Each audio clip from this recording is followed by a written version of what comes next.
en Algérie.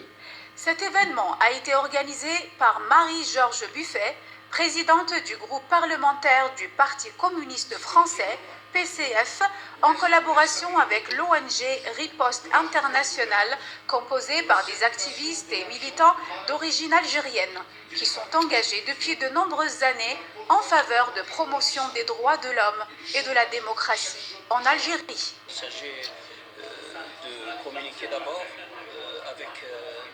avec des représentants du peuple français et à travers eux, j'espère, avec d'autres représentants.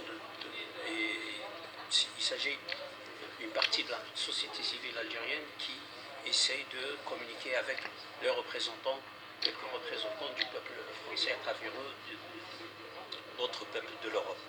Pour moi, c'est très important parce qu'il y a une situation qui devient de plus en plus crispée en Algérie.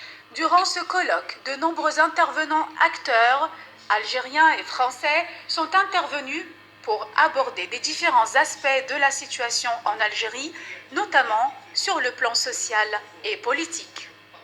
Plusieurs militants et activistes algériens très engagés en faveur de l'opposition vis-à-vis du régime algérien ont été conviés à cet événement pour échanger et débattre avec des députés français.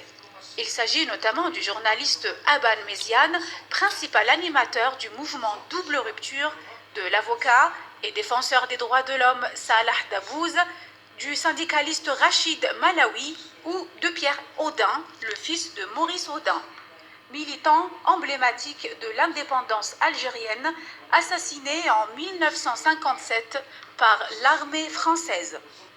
Cette initiative intervient au moment où les relations entre la France et le régime algérien sont de plus en plus houleuses en raison de plusieurs différends majeurs sur des dossiers qui ralentissent la coopération bilatérale entre les deux pays.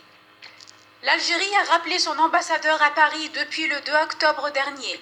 Et pour l'heure, elle ne semble pas prête de la faire revenir car le président de la République, Abdelmajid Tebboune, a affirmé dimanche soir à Alger que le retour de l'ambassadeur d'Algérie à Paris est conditionné par le respect total de l'État algérien de la part de la France.